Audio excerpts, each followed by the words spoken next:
Não foi combinado, acredite.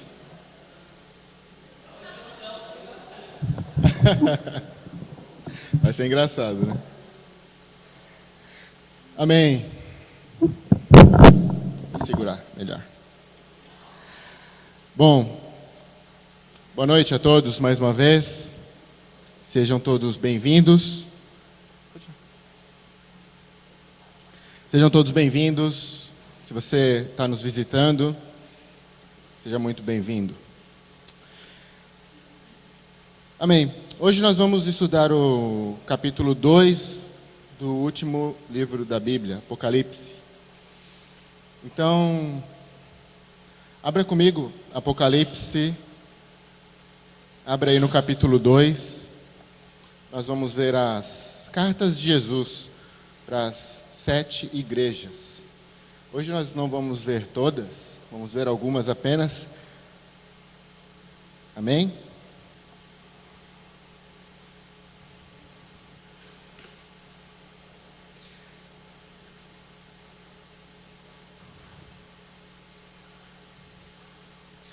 Se você já leu o livro de Apocalipse, você sabe que, como ele é um livro empolgante, né?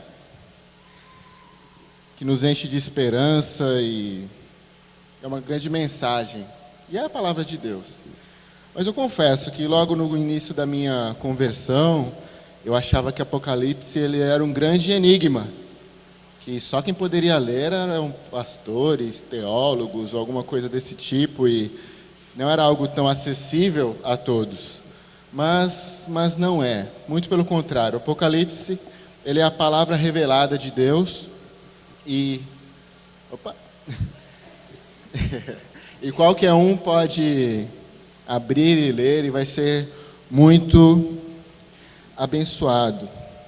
Na verdade, Apocalipse ele é o único livro que traz uma promessa consigo mesmo de que aquele que lê vai ser abençoado.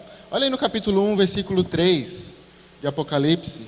Olha o que diz: Feliz aquele que lê as palavras dessa profecia e felizes aqueles que ouvem e guardam o que nela está escrito, porque o tempo está próximo.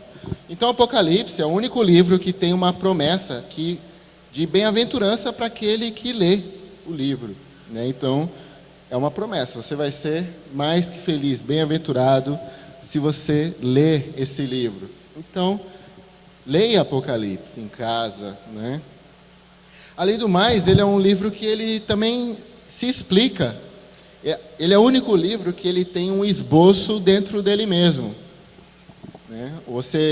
Um versículo ele pode te explicar bem a mensagem de Apocalipse. Olha o versículo 19 do capítulo 1. Diz assim: Escreva, pois, as coisas que você viu, tanto as presentes como as que acontecerão. Jesus fala para João: escreva as coisas que você viu, as coisas presentes e as coisas que acontecerão. O capítulo 1 de Apocalipse, João tem uma visão de Jesus, né? Isso já foi um tempo passado. O tempo presente, que ele fala as coisas que são, né? Ou aí as coisas presentes, falam o capítulo 2 e 3, que são as 7 cartas das 7 igrejas, ou seja, que fala do tempo presente, da era da igreja. E as coisas que acontecerão, do capítulo 4 até o capítulo 22, ou seja, as coisas futuras. Então o Apocalipse fala de tempo passado, de tempo presente e de tempo futuro. Então assim você divide. Capítulo 1, a visão que João teve.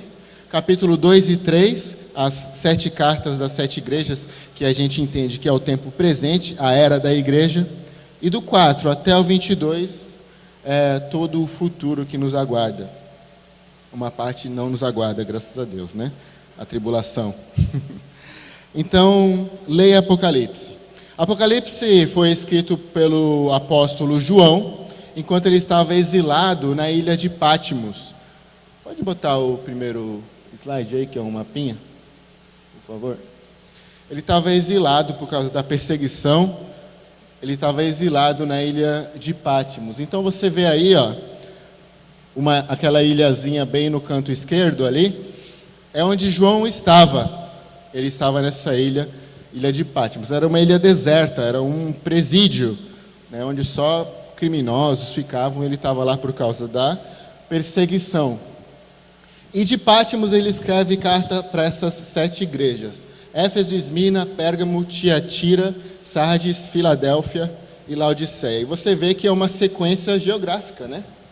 Você vê que quem for entregar essas cartas vai seguir um caminho circular: Éfeso, Esmirna, Pérgamo, Tiatira, Sardes, Filadélfia e Laodiceia.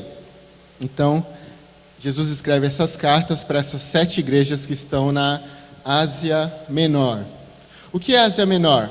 Ásia Menor é onde hoje é a Turquia. E essas cartas, elas têm 3 aplicações. Ela tem uma aplicação literal, ou seja, João escreveu essas cartas para essas igrejas mesmo. São igrejas reais, igrejas que existiram, igrejas que tinham esses problemas. Então tem a aplicação literal. Tem também a aplicação eclesiástica, uma aplicação a todos nós como igreja. E também a aplicação pessoal, para a minha vida e para a sua vida. E cada uma dessas cartas, elas têm basicamente 4 elementos. Você vai notar em todas elas. Primeiro, todas elas têm uma afirmação sobre Jesus. No capítulo 1, ele tem uma visão sobre Jesus. E no 2 e no 3, cada carta ele começa com uma afirmação sobre Jesus. Depois disso tem um elogio, um exemplo a ser seguido, uma afirmação positiva. Depois uma repreensão, uma correção, não para todas, né? Esmirna e Filadélfia não tiveram nenhuma repreensão. Você vai ver que Laodiceia não teve também nenhum elogio. E por final, uma motivação eterna, uma promessa. Então, uma afirmação sobre Jesus, um exemplo a ser seguido, uma coisa positiva, um pecado ou uma coisa a ser evitada, e uma promessa. Isso é algo bem simples, de um estudo bíblico simples. Quando você for ler a Bíblia, você tem que procurar por essas coisas. O que aquele texto diz sobre Jesus? Existe algum pecado para ser abandonado, para ser evitado? Existe um exemplo para ser seguido? Existe alguma promessa para que eu possa confiar? Então, com essas perguntinhas básicas que a gente foi encontrando esses elementos. Então, é o princípio básico do estudo. Então, vamos ao texto, Efésios 2, Apocalipse. Apocalipse 2, do 1 ao 7. Antes disso, vamos orar e pedir o auxílio do Senhor. Deus, nós te agradecemos por mais uma noite que estamos aqui. Obrigado pela tua palavra que é viva e eficaz. Eu clamo, Deus, que pela tua misericórdia o Senhor fale conosco, o Senhor traga transformação verdadeira, Pai. Não através de mim, mas através da tua palavra, porque há poder na tua palavra. Possamos nos conscientizar da nossa condição e verificar realmente, Deus, o que precisamos fazer, como nós precisamos agir a partir do que vamos ouvir, Pai. Então, em nome de Jesus, pela tua misericórdia, nós clamamos. Amém. Então, acompanhe comigo, Apocalipse 2, do 1 ao 7. Diz assim: Ao anjo da igreja em Éfeso escreva: Essas são as palavras daquele que tem as 7 estrelas em sua mão direita e anda entre os 7 candelabros de ouro. Conheço as suas obras e o seu trabalho árduo e a sua perseverança. Sei que você não pode tolerar homens maus, que pôs à prova os que dizem ser apóstolos, mas não são, e descobriu que eles eram impostores. Você tem perseverado e suportado o sofrimento por causa do meu nome e não tem desfalecido. Contra você, porém, tenho isso: você abandonou o primeiro amor. Lembre-se de onde caiu, arrependa-se e pratique as obras que praticava no princípio. Se não se arrepender, virei a você e tirarei o seu candelabro do lugar dele.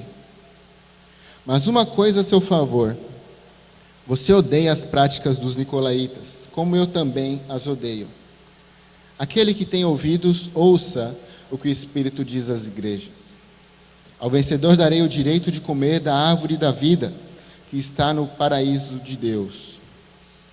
Então a primeira carta é para a igreja em Éfeso. Éfeso era uma cidade muito importante, talvez das 7, provavelmente a mais importante, uma cidade rica, era uma cidade, portuária, então tinha grande comércio, movimentava muita economia, era uma cidade religiosa, então tinha ali o templo de Artemis, ou de Diana, então era uma das maravilhas do mundo antigo. Então, era uma cidade muito turística, além disso, E essa igreja foi Paulo que plantou. O apóstolo Paulo, na sua segunda viagem missionária,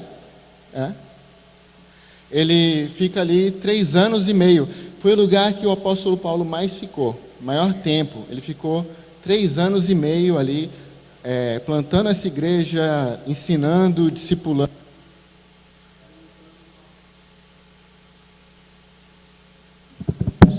Opa, aí. Ele ficou 3 anos, então, 3 anos e meio com aquela igreja. Essa foi uma igreja que teve ótimos líderes. Paulo, depois ele enviou Timóteo, que era seu filho na fé, seu assistente. Ele enviou Timóteo para essa igreja. E por último, segundo conta a história, o apóstolo João também foi pastor nessa igreja. Então foi uma igreja que teve líderes excepcionais. Apóstolo Paulo, Timóteo, o próprio apóstolo João. Então eles tinham uma grande influência daqueles que conheciam Jesus de perto, como João. Então teve grandes líderes. Então o problema dessa igreja, com certeza, não foi liderança. E no versículo 1 diz então: essas são as palavras daquele que tem as 7 estrelas em sua mão direita, e anda entre os 7 candelabros de ouro. Você verifica essa afirmação no capítulo 1, versículo 13 e no versículo 16. Quando João vê Jesus, ele fala, sobre essa visão. Aquele que tem 7 estrelas, e anda entre os candelabros. Ou seja, Jesus tem controle, tem tudo em suas mãos, e ele anda no meio da igreja. No versículo 2 ele diz: conheço as suas obras. Atenção, Jesus diz: conheço as suas obras. Eu preciso te falar uma coisa: Jesus conhece as suas obras. Isso pode ser assustador, Jesus conhece tuas boas obras e tuas obras ruins. Jesus conhece, Jesus vê todas as coisas. Essa expressão ocorre 5 vezes nesses 2 capítulos. Conheço as tuas obras. Ou a palavra conheço, a palavra sei, ocorre 10 vezes. Então Jesus, ele conhece as tuas obras. Aquilo que ninguém está vendo, Deus está vendo. Aquilo que o pastor não está vendo, Deus está vendo. Aquilo que a sua esposa não está vendo, Deus está vendo. Aquilo que seu marido não está vendo, Deus está vendo. Então, Jesus diz: eu conheço as tuas obras. Eu conheço as tuas obras. Conheço o seu trabalho árduo e a sua perseverança. Sei que você não pode tolerar homens maus, que pôs à prova os que se dizem apóstolos, mas não são. Descobriu que eles eram impostores. Então, era uma igreja boa, uma igreja firme na doutrina. Trabalhavam duro, perseveravam, eles não toleravam qualquer um que chegava dizendo que era apóstolo, que era mestre. Então eles sabiam filtrar os ensinos, eles conheciam a palavra, eram bem ensinados, tiveram ótimos líderes, afinal. Eles era uma igreja que perseverava na sã doutrina. Era uma igreja que ensinava a palavra, talvez ensinasse capítulo por capítulo, versículo por versículo, talvez, por que não? Então era uma igreja firme na sã doutrina. Vocês têm perseverado e suportado os sofrimentos por causa do meu nome e não têm desfalecido. Eles sofriam, eram perseguidos. Mesmo assim, não abriam mão da fé. Então isso é um grande exemplo. Se você olhasse para a igreja em Éfeso, olha, essa igreja é uma igreja boa mesmo, viu? Qualquer um veria e daria uma nota boa para essa igreja. Ou seguiria o exemplo. Mas Deus vê diferente. Deus vê de maneira diferente. E Ele diz: contra você, porém, tenho isso. Você abandonou o seu primeiro amor. Abandonou o primeiro amor. Era uma igreja ativa, firme na doutrina, trabalhava, não se entregava, mas abandonou o primeiro amor. Olha aí, não está dizendo que eles perderam o primeiro amor, ou não sabem onde deixaram, esqueceram. Eles abandonaram, deixaram de lado o primeiro amor. Como uma criança que enjoa de um brinquedo, sabe? Daqui a pouco deixa de lado. Essa igreja abandonou o primeiro amor. Isso é algo muito sério e muito triste em uma igreja. E muito sério e muito triste também, pessoalmente falando. Para qualquer um que abandona o primeiro amor é algo triste. Mas o que é o primeiro amor? Quando você acabou de começar a namorar, e recém casou e tal, né? Você sabe o que é primeiro amor, né? E fica aquela coisa assim, quer estar junto com a pessoa e não vê a hora de estar com a pessoa e fica mandando mensagem, aquela coisa toda. Mas aí o tempo passa. O tempo passa, se você casa, vai passando os anos, e daqui a pouco esse primeiro amor vai ficando de lado. Aí ao invés de mandar uma mensagem de eu te amo, a mensagem é o quê? Tira o frango da geladeira, descongela o frango, essas coisas. Aí passa a ser esse tipo de mensagem, né? E o primeiro amor vai ficando de lado. Isso acontece num casamento. Mas é preciso trabalho para que esse primeiro amor seja recuperado. Isso acontece também na nossa comunhão com Deus. Aos poucos a gente vai ficando tão atarefado com as coisas da igreja, com o ministério, com isso, com aquilo, e por incrível que pareça, a gente vai abandonando o primeiro amor e fazendo tudo isso sem amor. Então, isso não faz mais sentido. Primeiro amor, quando a gente fala de primeiro amor na vida de um convertido, a gente imagina aquele cara que recém se converteu e nos primeiros anos, né, tem aquele fervor espiritual, mas nem todos são assim. Tem gente que vai se convertendo aos poucos, vamos dizer assim, ou gradativamente ela vai crescendo nesse amor. Então, o primeiro amor não é exatamente os primeiros meses ou anos da conversão, mas sim essa intensidade do amor por Jesus. Se você já teve o primeiro amor por Jesus, você lembra como é que isso é. Quando você tinha aquela vida devocional constante, você orava, lia a Bíblia todos os dias, sabe? A Bíblia, leitura diária, todo dia, alegria de ler a Bíblia, alegria de ter lido a Bíblia inteira pela primeira vez. Você orava todo dia, orava pela vida dos outros.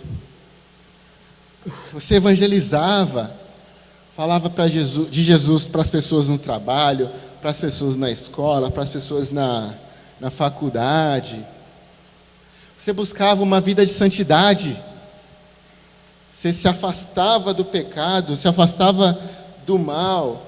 Quando você pecava, você chorava de arrependimento, porque aquilo era ruim, aquilo te afastava de Deus. Então você não queria saber de pecado. Você era generoso. Você ofertava, você dava o dízimo, você abençoava os irmãos. Você amava a comunhão, estar entre os irmãos, estar na igreja, participar do culto, orar um pelos outros, estar junto. Tudo isso são características do primeiro amor. Mas aí o tempo vai passando, aí você vai pensando, hoje não, hoje eu não vou ler a Bíblia. Aí você descobre que você não vai morrer, não é pecado se você não ler a Bíblia um dia. Aí você deixa a oração de lado, aí você vê que os outros podem fazer o que você fazia, então você fica com preguiça. Agora você tem que cuidar das coisas da sua vida. Agora você namora, agora você tem faculdade, agora você é casado, agora você tem filho, agora não dá mais. Deixa que os jovens cuidem, ou até os jovens nem querem mais isso, deixa sei lá para quem. E vão ficando de lado, não quero mais, preguiça, negligência, apatia. Isso vai começando a fazer parte da nossa vida. E o primeiro amor vai ficando de lado. Aí você faz, se der. Aí você ajuda, se der. Se der eu leio a Bíblia. No final do dia, se sobrar tempo. Orar, depois eu oro. No domingo lá, no culto, eu oro. E todo aquele amor por Jesus foi ficando de lado aos poucos. E logo quando você se converteu nesse primeiro amor, você só ouvia o nome Jesus e aquilo, sei lá, te emocionava. A nossa experiência não deve ser baseada em emoções, sabe? Nossa comunhão com Deus não deve ser baseada em emoções.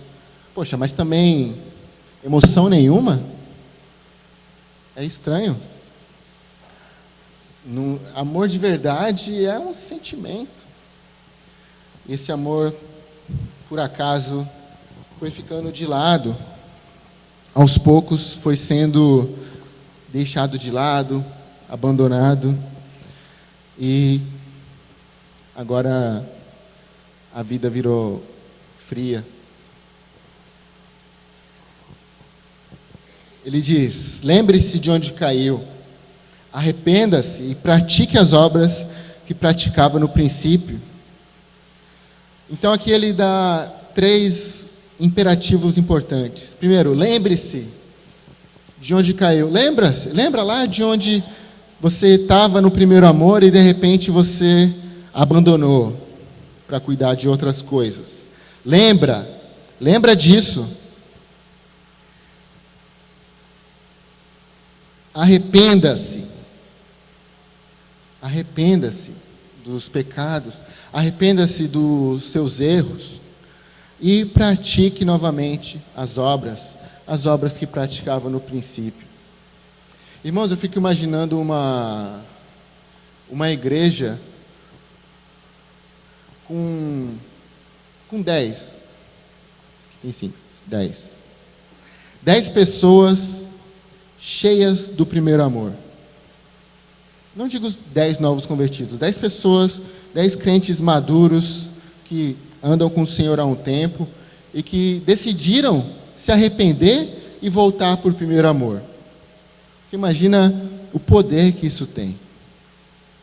Imagina todos nós voltando para o primeiro amor, caminhando com Jesus dessa maneira. Que impacto isso teria na vizinhança, na cidade, na vida de uns dos outros, ou na vida daqueles que estão aqui chateados, desanimados? Que impacto isso teria? Se não se arrepender, virei a você e tirarei o seu candelabro do lugar dele. Então Jesus ele faz entre aspas, uma ameaça. Se não se arrepender, se você continuar nessa prática apenas religiosa, eu vou vir e tirar o candelabro. O que é o candelabro? É a luz. Então, daqui a pouco, uma igreja pode facilmente se encontrar funcionando, entre aspas, funcionando como uma organização religiosa, mas sem luz, sem amor, sem o Espírito Santo, apenas como uma empresa eclesiástica. Que o Senhor nos livre. Em nome de Jesus, que o Senhor nos livre. Mas há uma coisa a seu favor. Você odeia as práticas dos nicolaítas, como eu também as odeio. Só explicar sobre isso, os nicolaítas era uma doutrina de pessoas que dominavam a vida dos outros, ou colocavam um jugo sobre a vida das pessoas, um controle fora do comum. E isso também a gente não gosta disso aqui, né? Você tem que falar o que tem que fazer, o que você vai comer, se vai comprar um carro, o que você vai fazer. Esse tipo de coisa, esse tipo de legalismo, eles odiavam, eles também eles não gostavam, odiavam isso, assim como Jesus também odeia. Versículo 7. Aquele que tem ouvidos, ouça o que o Espírito diz às igrejas. Quem é que tem ouvidos aqui? Todos, né? Então, isso se aplica a todos, né? Se você tem 2 ouvidos, se aplica duplamente, tá?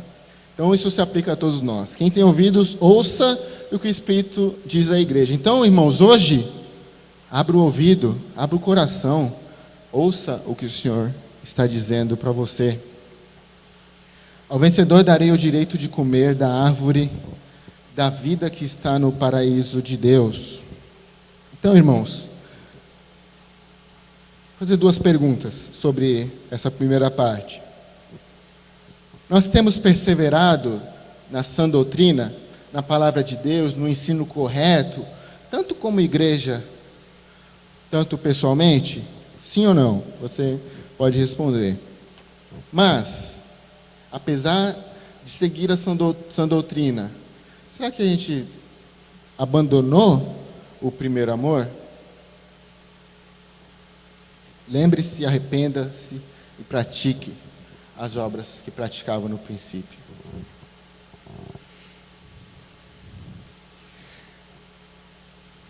Eu coloquei um título para cada igreja, e a igreja de Éfeso eu botei aí igreja distraída. Está aí um slide aí? Tinha um slide disso. Olha lá, igreja distraída. Por que distraída?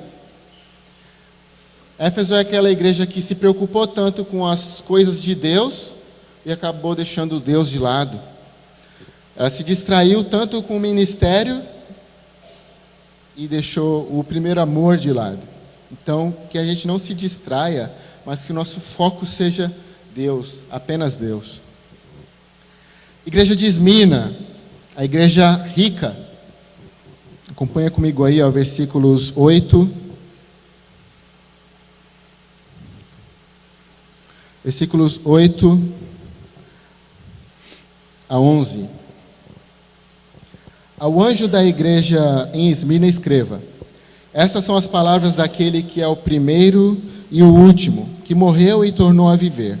Conheço as suas aflições e a sua pobreza, mas você é rico. Conheço a blasfêmia dos que se dizem judeus, mas não são, sendo antes sinagoga de Satanás. Não tenha medo do que você está prestes a sofrer. O diabo lançará alguns de vocês na prisão para prová-los, e vocês sofrerão perseguição durante 10 dias. Seja fiel até a morte, e eu lhe darei a coroa da vida. Aquele que tem ouvidos, ouça o que o Espírito diz às igrejas. O vencedor de modo algum sofrerá a segunda morte. Então, Esmirna era uma cidade também da Ásia Menor, uma cidade muito das mais bonitas dessas aí, né? Era um grande centro cultural, mas além disso, era um grande centro de culto ao império, ao imperador. Essa área estava dentro do Império Romano, e Esmirna era onde tinha um templo, onde era obrigatório se cultuar César, o imperador romano. Então todo mundo daquela cidade tinha que acender um incenso, dizer que César era o Senhor. E adivinhe só, essa igreja não quis fazer isso. Eles não queriam se dobrar a César, só Jesus era senhor deles. Então eles sofreram grande perseguição por conta disso. Olha o versículo 9. Conheço as suas aflições e a sua pobreza, mas você é rico. Aflições e pobreza, perseguição, morte, tudo isso acompanhava a vida dessa igreja. Mas apesar de sua pobreza, diante de Deus eles eram o quê? Ricos. Eles eram ricos. Então, eles eram pobres ali naquela sociedade, eles tinham uma pobreza circunstancial apenas. Mas, diante de Deus, eles tinham uma riqueza eterna. Uma pobreza circunstancial, mas a riqueza eterna. E quantas vezes a gente inverte isso? A gente quer ter uma riqueza circunstancial e às vezes pobreza eterna. Essa igreja era uma igreja que estava acumulando tesouros nos céus. Eles sofriam então perseguição. E no versículo 10 Jesus diz: não temas, não tenha medo. Você já deve ter escutado que pelo menos 365 vezes ocorre esse termo na Bíblia. Não temas, não tenha medo. Então não tenha medo da perseguição ou de qualquer coisa que você venha sofrer por causa de Jesus. E essa igreja, ele não tinha nenhuma reprovação. Diante de Deus estava tudo certo. E de repente, aos olhos dos homens, era um grupo de gente fracassada, um grupo de gente que não deu certo, gente doida, gente fanático religioso, que não queria acender incenso para César, em troca disso estava sofrendo perseguição, desemprego, e estavam pobres. Mas diante de Deus, é uma igreja exemplar. Talvez eles não tivessem templo, não sei, era uma igreja pobre, mas diante de Deus, nota 10. Igreja rica. E eles sofreram, foram rejeitados, perseguidos, e a gente sofre muito nesse mundo. Sofre ou não sofre? A gente sofre morte, tristeza, dor, a gente chora, a gente sofre com violência, com tragédia, vícios, desemprego, doença, solidão, rejeição, depressão, e etc. Tanta coisa que a gente sofre. Mas a palavra diz o seguinte, Hebreus 13:5, pode deixar o slide o tempo todo aqui, por favor. Hebreus 13:5 diz: nunca o deixarei e nunca o abandonarei. Mesmo se você estiver sofrendo, saiba disso, não esqueça disso. Eu nunca te abandonarei, eu nunca te deixarei. Está sofrendo, está difícil, está desempregado, está passando necessidade. Jesus diz: nunca te deixarei, nunca te abandonarei. E a nossa maior esperança, Apocalipse 21:4 diz que Ele enxugará dos seus olhos toda lágrima. Não haverá mais morte, nem tristeza, nem choro, nem dor, pois a antiga ordem já passou. Olha essa esperança. Choro, morte, dor, dívidas, boletos, tudo vai ficar para trás. Isso aqui, a nossa vida, um sopro, ela passa, e todo esse sofrimento vai ficar para trás. Logo a gente vai estar com Jesus, sem qualquer sofrimento, sem qualquer dor, sem choro. Amém? Logo, logo, se Deus quiser.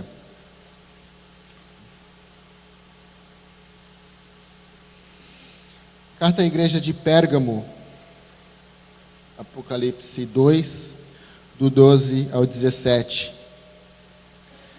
Pérgamo era a igreja negligente. Pérgamo era uma capital política na Ásia Menor. Era um centro do governo romano na Ásia Menor. Um grande centro cultural de estudos, uma das maiores bibliotecas da Ásia Menor. Estava nessa cidade. Vários templos pagãos também, é uma cidade importante. E Jesus se apresenta de uma maneira interessante para essa igreja. Essas são as palavras daquele que tem a espada afiada de 2 gumes. Hebreus 4:12 diz assim: pois a palavra de Deus é viva e eficaz e mais afiada de qualquer espada de 2 gumes. Ela penetra até o ponto de dividir a alma e o espírito, juntas e medulas, e julga os pensamentos e as intenções do coração. Então a palavra de Deus, ela é comparada com uma espada, e é com a espada que se combate o falso ensino, a heresia, todo esse tipo de ensino errado que se infiltra na igreja. E note que a palavra de Deus, ela é comparada com uma espada. E a espada, ela traz o quê? Ela traz dor, né? Quando ela vem para cortar. Esses dias eu vi uma frase interessante, né, que se a Bíblia fosse para nos deixar na zona de conforto, ela não seria uma espada, ela seria uma almofada, um colchão, ou uma poltrona, alguma coisa assim, né? A palavra de Deus, ela é comparada com uma espada. Espada é algo que você usa na guerra. Então é com a palavra de Deus que a gente combate o falso ensino. Jesus se apresenta como aquele que tem a espada que sai da sua boca.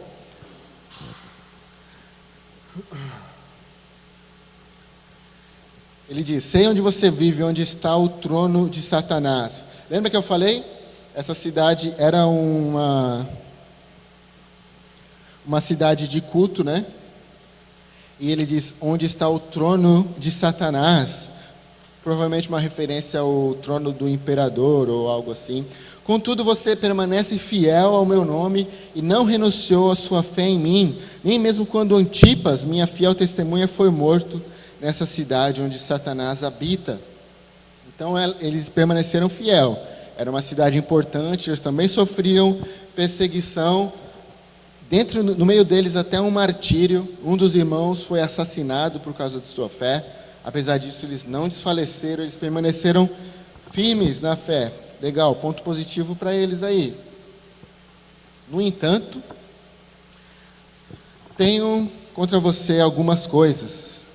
Você tem aí pessoas que se apegam ao ensino de Balaão, que ensinou Balaque a armar ciladas contra os israelitas, induzindo-os a comer alimentos sacrificados a ídolos e a praticar imoralidade sexual. Então o problema nessa igreja é que tinha uns ali infiltrados, ensinando coisas erradas, ensinando os ensinos de Balaão. Balaão, você pode pesquisar, pode ler números do 22 até o 25. Balaão era um profeta de Deus, mas é um profeta que vendeu o seu dom. Ele chegou para Balaque, e Balaque pediu para que ele amaldiçoasse os israelitas, mas ele não conseguia proferir maldição, apenas bênção para o povo. Mas ele teve uma ideia, que foi contaminar o povo com mulheres moabitas. Então eles fizeram amizade com os moabitas, as mulheres moabitas se infiltraram no povo, levou o povo à imoralidade sexual. E diz no 15, de igual modo você tem também os que se apegam aos ensinos dos nicolaítas, o mesmo problema que a gente citou, aqueles que controlam a vida dos outros.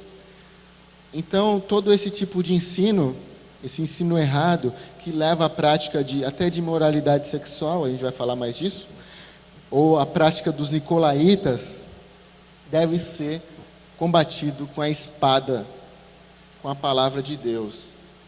Então, deve ser... Por isso que a gente deve estar apto a manejar essa espada, porque a gente tem que combater todo esse ensino ruim.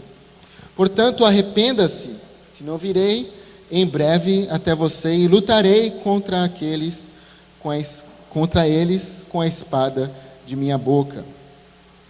Aquele que tem ouvidos, ouça o que o Espírito diz às igrejas. Ao vencedor darei o maná escondido, também lhe darei uma pedra branca com um novo nome. Nele é escrito, conhecido apenas por aquele que o recebe.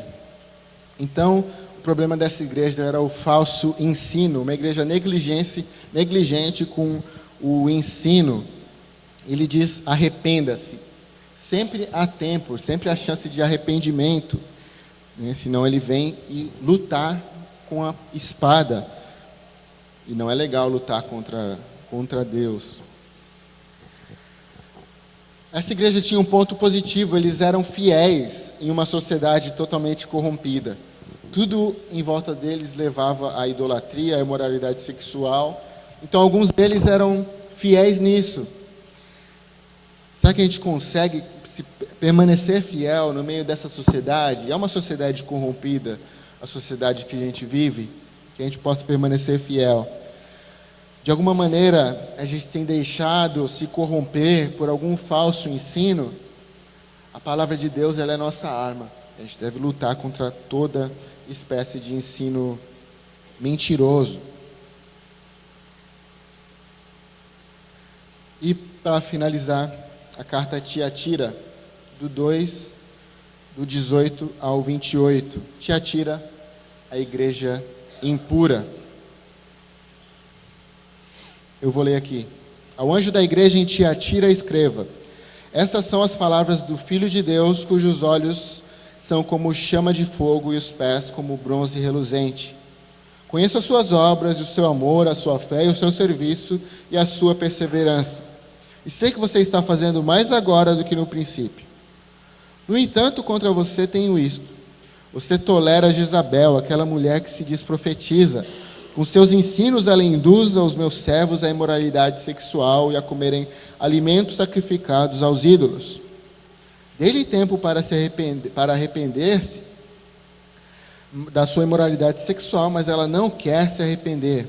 Por isso, vou fazê-la adoecer e trarei grande sofrimento aos que cometem adultério com ela, a não ser que se arrependam das suas obras, das obras que ela pratica. Matarei os filhos dessa mulher. Então todas as igrejas saberão que eu sou aquele que sonda mentes e corações, e retribuirei cada um de vocês de acordo com as suas obras.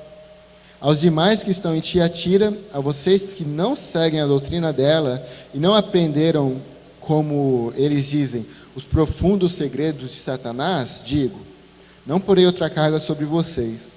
Então somente apeguem-se com firmeza ao que vocês têm até que eu venha.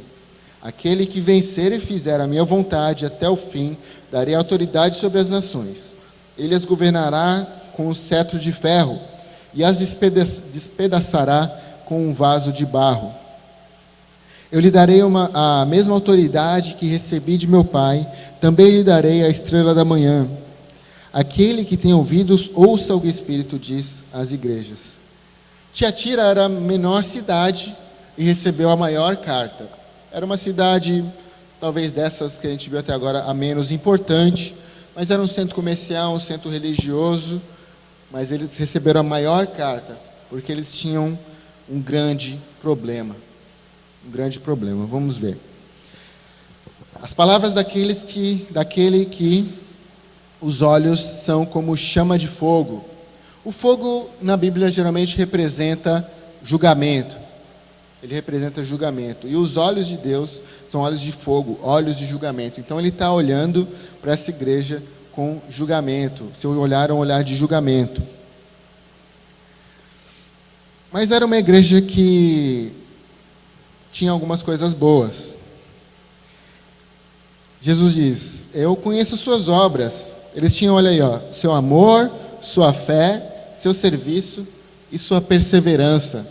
Eles tinham 4 coisas essenciais, 4 coisas que não podem faltar na vida da igreja e na sua vida pessoalmente: amor, fé, serviço e perseverança. Igreja modelo, igreja ótima, né? Ela tinha aquilo que era essencial para uma igreja: amor, fé, serviço, perseverança. E ainda mais, eles estavam fazendo mais agora do que no princípio, ou seja, eles estavam crescendo no amor, crescendo na fé, crescendo no serviço e na perseverança. Eles estavam crescendo. Eles eram o oposto da igreja de Éfeso, que decaiu, que abandonou o primeiro amor. Não, eles estavam crescendo no amor, na fé, na perseverança, no serviço. Isso era ótimo. Mas nada disso é tão válido Jesus fala, no entanto, né, ou seja, apesar de tudo isso que você está fazendo de bom, tenho você contra isso, tenho contra você isso, e ele começa a falar. Primeiro ele fala que a igreja tolera Jezabel.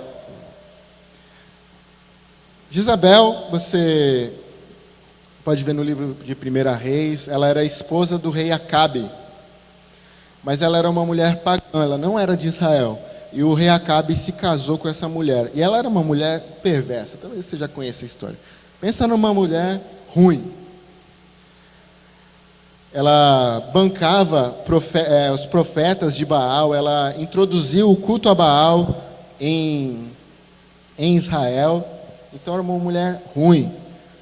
O profeta Elias, ele tinha lá matado os 300 profetas de Baal, mas de Jezabel ele fugiu. Então pensa que ela é uma mulher perigosa, uma mulher ruim mesmo. E eles estão tolerando uma mulher como essa. Obviamente o nome dela não era Jezabel, ele está se referindo como um símbolo a essa mulher, até porque é um nome muito negativo, ninguém colocava o nome de Jezabel em uma criança, assim como a gente não coloca o nome de Judas, né, ou de Adolf Hitler, coisas negativas. Ninguém colocava o nome de Jezabel. Então provavelmente ele está falando usando um símbolo para falar dessa mulher que introduziu uma coisa ruim dentro da igreja. E às vezes a gente tem que tomar cuidado com pessoas que introduzem novas ideias, ou novas teorias, novas doutrinas. Isso aqui é aceitável, ou tudo bem quanto a isso, tudo bem quanto aquilo. A gente tem que tomar cuidado e filtrar tudo pela palavra, e não tolerar nenhum tipo de ensino que desvie da palavra de Deus. O problema dela é que ela fazia o seguinte, ela induzia os servos de Deus a imoralidade sexual. Imoralidade sexual, se você ver o original, é a palavra pornel, de onde vem pornografia. Mas não apenas pornografia, imoralidade sexual inclui fornicação, adultério, homossexualismo, pornografia, inclusive, todo tipo de relação sexual que não é entre um homem e uma mulher dentro de um casamento é imoralidade sexual, e é o que a Bíblia diz. Então, esse é um problema muito grande dentro da igreja, e é um problema que a gente não vê, um problema, pelo menos, aparentemente invisível. Semana passada nós estávamos conversando, alguns homens, a gente falou muito sobre isso, o problema da imoralidade sexual, da pornografia, e como é difícil para os homens, para nós homens, para todos, esse problema. Mas é um problema que deve ser aniquilado do nosso meio. É um problema silencioso, como fosse um câncer, mas que em breve ele traz resultados muito ruins. E é aquele tipo de problema que ninguém vê. Ninguém vê o que você acessa na internet, ou o tipo de conversa que você tem com outras pessoas, mas Deus vê. Deus vê. Efésios 5:3 diz: entre vocês não deve haver nem sequer menção de imoralidade sexual, como também nenhuma espécie de impureza e de cobiça, pois essas coisas não são próprias para os santos. Nem sequer menção de imoralidade sexual. Irmãos, isso é algo muito sério diante de Deus. Se a gente tivesse consciência de como Deus está nos olhando o tempo todo, nós não faríamos tantas coisas, né? Na verdade. Mas esse é um problema muito sério que a gente não deve ignorar. Então, cuidado com a imoralidade sexual. E o problema, olha o versículo 21. Dê-lhe tempo para se arrepender da sua imoralidade sexual. Deus tem misericórdia. Ele dá tempo para que a pessoa se arrependa, para que eu e você se arrependa dos nossos pecados. Mas olha só, ela não quer se arrepender. Então o pior pecado, além do próprio ato, é não reconhecer, não querer se arrepender. Então ele vai trazer consequências ruins. Aqui diz os filhos dessa mulher, aqueles que praticam as mesmas obras, não filhos literalmente.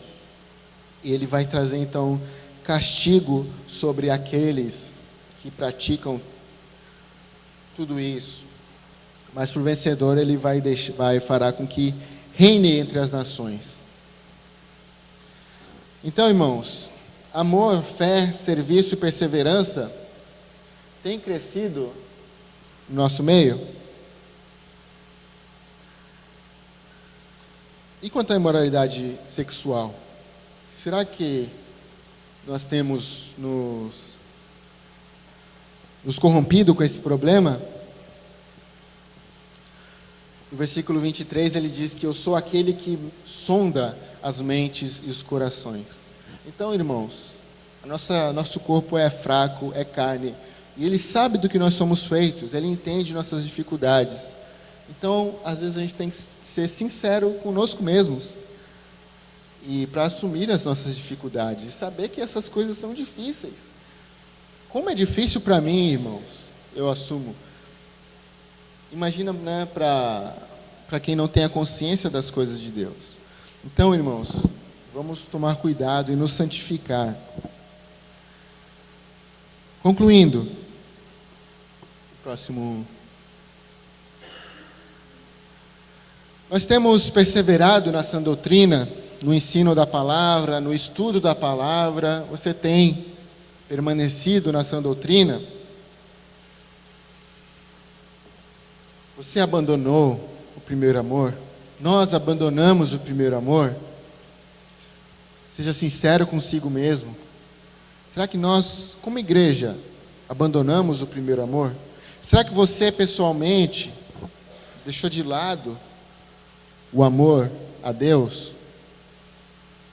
Lembre-se de onde caiu, arrependa-se e pratique as obras que praticava no princípio. Você tem sofrido? Não tema, o Senhor está contigo. Ele nunca vai te deixar, nunca vai te abandonar. E logo tudo isso vai passar. Melhor é ser rico diante de Deus.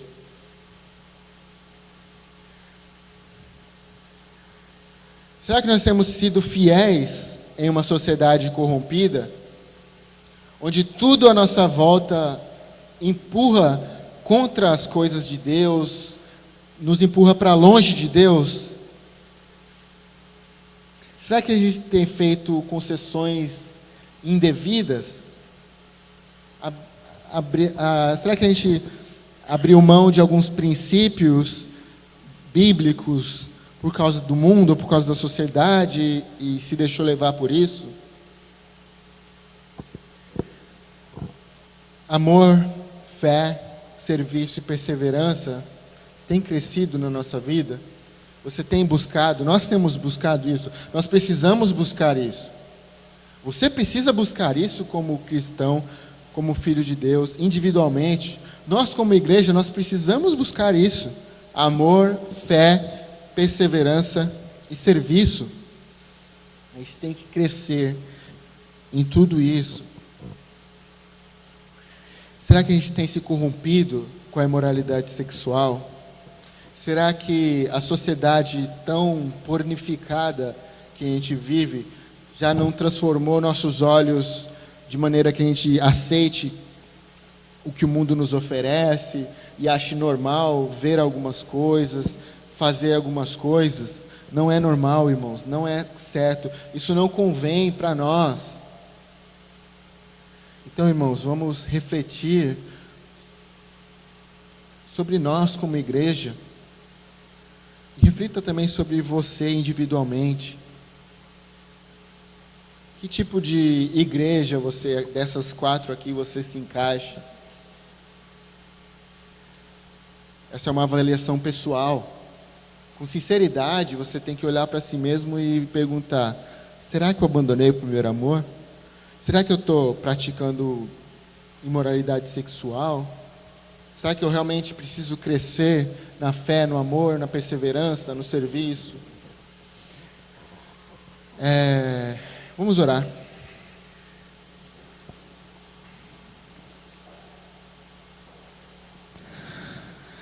Senhor, eu quero pedir, Deus, que o Senhor, Deus, aquele que sonda mentes e corações, venha sondar nosso coração, Pai. Venha nos mostrar a nossa condição real diante do Senhor, Pai. Possamos verificar o que temos feito de errado, Pai. Possamos nos arrepender dos nossos maus caminhos, nos arrepender da nossa negligência, da nossa falta de amor, dos nossos pecados, Pai. Em nome de Jesus eu clamo que o Senhor venha nos transformar, Pai. Eu clamo que o Senhor possa agir em nossa vida de modo que possamos ser totalmente transformados por Ti, Pai. Nos leva de volta para o primeiro amor, aviva-nos, Senhor, em nome de Jesus, nos enche com Teu Espírito Santo, Pai. Nos enche, Deus, com Teu Espírito Santo. Queremos, Deus, voltar a praticar a obra que praticávamos no princípio, amar o Senhor acima de todas as coisas, Pai. Abandonar tudo que não Te agrada, nos afastar do mal, do pecado. Em nome de Jesus, Deus, fortalece-nos, Deus, como igreja, individualmente, Deus. Pai, eu Te peço, em nome de Jesus, nos ajuda, Pai. Não podemos fazer nada disso sem o Senhor. Então eu clamo, Deus, que o Senhor venha nos encher com o Teu Espírito Santo, nos transformar, nos renovar em Tua presença, para a Tua honra e glória, em nome de Jesus. Amém.